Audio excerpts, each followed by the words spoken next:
The world is changing.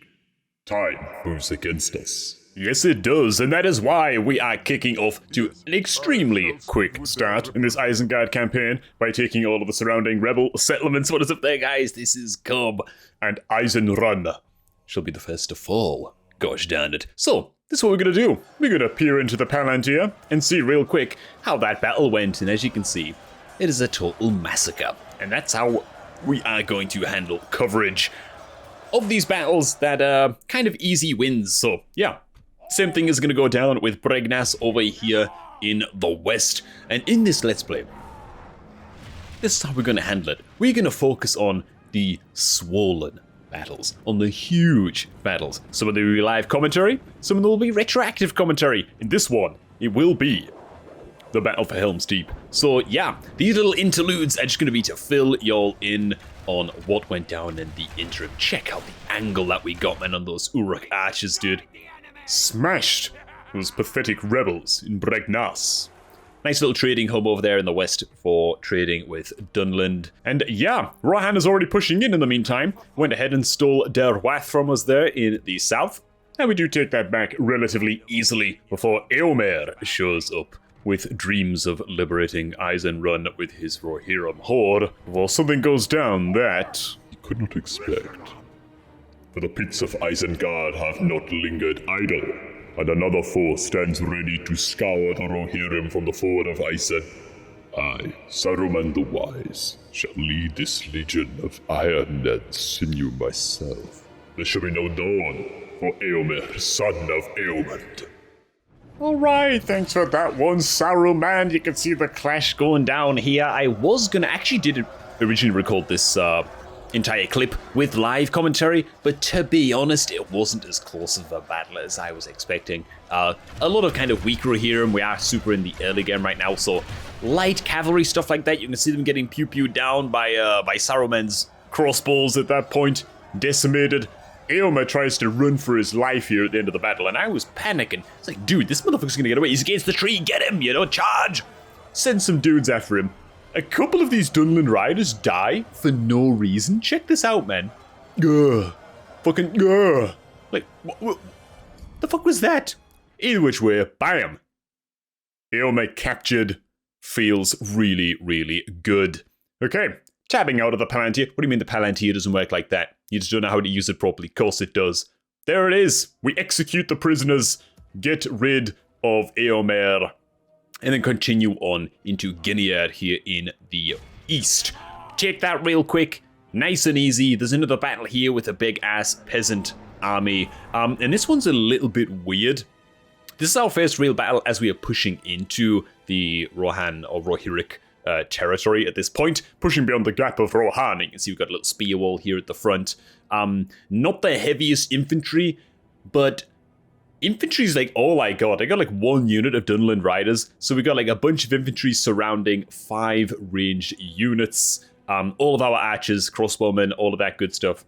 Gathered up in the middle, just protected by a bunch of infantry. Why am I doing this? Well, I mean, Rohan are a cavalry faction. I'm going to be getting flanked on every side. And you can see here, I'm just using the infantry just to stop them getting the surround on us as best as I possibly can, so that my archers can have maximum uptime. And to be honest, it gets really, really messy really quick. You can see here a little bit further on in the battle, I kind of flash all of the units here so you can see all hell's broken loose, you know.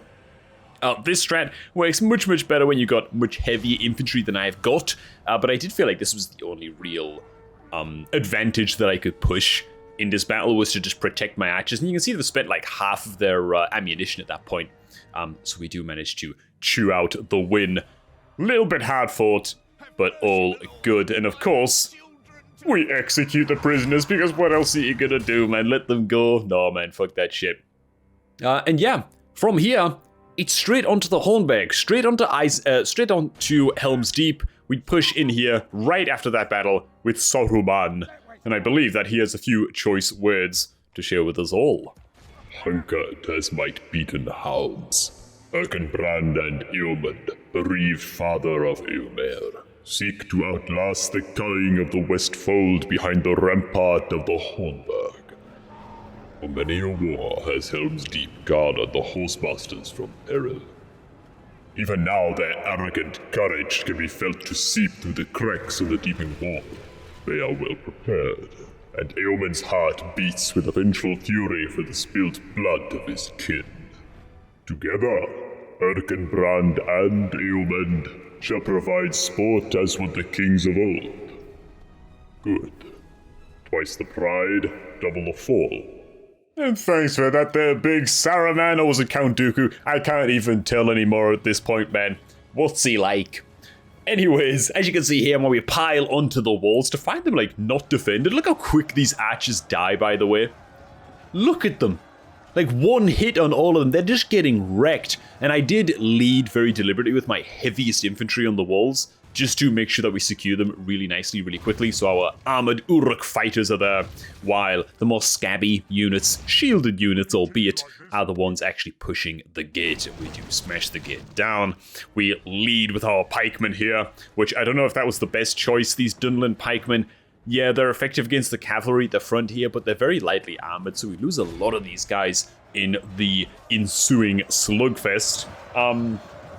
And then actually I've got a lot of units in reserve behind these guys down at the bottom of the ramp as well, who are much, much more lightly armored, and they will be brought in just now. And I wanted to keep those guys back a little bit. You can see me sending them in just now. I wanted to keep those guys back just a little bit, purely because they are all unshielded units. All unshielded, very, very vulnerable to arrow fire. These are just like fighting orcs. And orc reavers and stuff like that, right? Two-handed wielding orcs, shit like that. I wanted to keep them away until the carnage really begins. Now, I wasn't even sure whether or not to really show much of this fight. Look at that, man. We dominated the wall so quickly. Now, something kind of weird here happens with this map. It's a little bit glitchy. They do come to meet us with more units up on the walls. And see how they're all walking down single file like that? Yeah, I can't interact with them while they're walking down that little single file path. So we kind of just get clogged up on the wall. Obviously, this being a custom map, it's going to be a little bit glitchy here and there. And this is just one of those things where they're technically in a tunnel as far as the game's concerned at that point. So we get plugged up on the wall big time, much like we are plugged up at the gate here as well. This is kind of one of the drawbacks, right, of playing most of the evil factions, I feel, minus a few of the range specialists, or like Khand or something. If you're playing something like Isengard, you're just a shitload of fucking heavy melee infantry. That's really it. You're just there to brawl, man. Brute strength, right? Blunt force, all of that shit. That's what it's all about. Speaking of blunt force, I'm actually highlighting some of my units up on the walls there. A little bit nervous of how much damage they are taking. They're getting held off pretty damn well, and this plug lasts forever. I've even pulled some archers up onto the wall just to kind of back them up and give them the numbers and keep the morale high. Archers that have ran out of ammo, so I kind of stuck as well, just not really doing anything, so I sent those up there too. And look at that plug.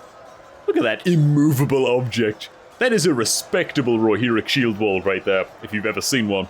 So my Uruk Berserkers are hacking away at that, but they're going to be there for a long, long time. Let's is up there too, trying to take the walls as well, man. So pretty sweet, pretty neat. I do like to try and get my generals involved as much as possible in these really grindy battles where I know I'm going to be taking a lot of losses, and I'm just kind of throwing bodies at problems, purely because, actually, I'll get to that in just a minute. I do a little trick here that I like to exploit quite often when I'm stuck in a plug like this. I just take a couple of my light infantry, ones that I don't really care about in carrying some casualties on, and I just throw them forwards. And you can see here, they're just running past the enemy. They're running past the enemy, and then once like half of the unit is behind them, boom, we reinitiate the attack order, and now they've got a happy little surround going. And Rohan do actually counter this little maneuver by sending in more units behind these guys, so the bloodbath just continues here in the innards of the Hornburg, and I do manage to pull some of my archers in here, as you can see as well, with pew-pewing. I'm trying to get an angle on these guys, but it's really tough to get the angles going here. I'm just trying to min-max as much as I possibly can with my ranged guys that still do have ammo, so it's some Uruk archers and Saruman's crossbowmen. Try to get them into a slightly better position here to get a better angle, and I'm just trying to break up this plug as quick as I can, because, yeah, battles like this, you just take a lot of casualties. And while that's good for economy, you know, it costs less to maintain an army that's half dead, and that's nice.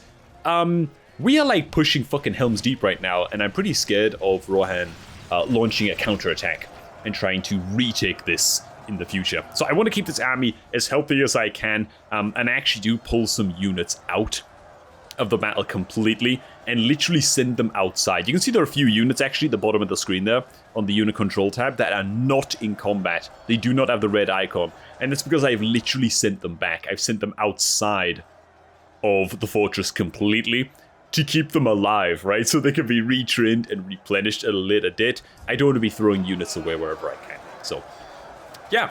Saruman is actually in amongst the throng at this point. Rohan's numbers are thinned enough. I decided to screw it. Let's send him in. He's in there, but beside the wild when twatting people with the staff and shit. Feels good. The melee on the wall, yeah, just fucking stand still. Look at that carpet of bodies, man. Look at all that man flesh.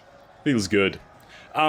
Yeah, so one thing I do like to do, and I touched on this a little bit earlier, is I do like to get my generals very, very involved in the fighting in these grindy battles. Whether it's Saruman, whether it is Lertz, or my secondary general there.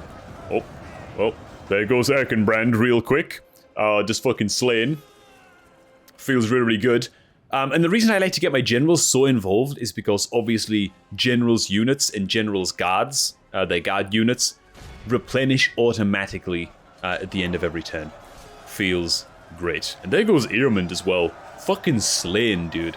So both the generals go down. We did lose a lot of lads. We lost a lot of boys, man. But hey, the flesh won't go to waste. The Alduruks aren't picky, man. We just tend to, yeah, feels good. Hornberg goes down. I think I actually exterminate the population here just because I'm worried about there being rebellions, because I don't plan on leaving many people just sitting here in the Hornberg. I want to be defending Ginyard instead, just because it is more pushed in there to the east in Rohan. And so that's how it goes down. Saruman gets the title Conqueror of Hornberg. Feels really fucking good. To be honest, it feels like a little bit of a demeaning title to give to a wizard. Oh, he conquered one fortress? He's a Maya, for God's sake. Okay? He doesn't care about conquering one fortress. Anyways, that is the betrayal of Rohan executed. Eomer, Erkenbrand, and Eomund slain. Theodred was also camped out in Ginyard, by the way. But that was such an easy battle, I didn't even show any of it. So, yeah, Theodred is dead as well. So Theoden's son is gone. And Rohan, believe me, will be coming for vengeance in the next episode, where they have multiple doom stacks advancing on Saruman's position. But that will be for another time. That is for the next episode. So, thanks for watching, boys. Hope you all enjoyed this one. Hope that you keep your eyes peeled for future videos in this Isengard campaign, and I shall catch all of you guys just a tad bit later.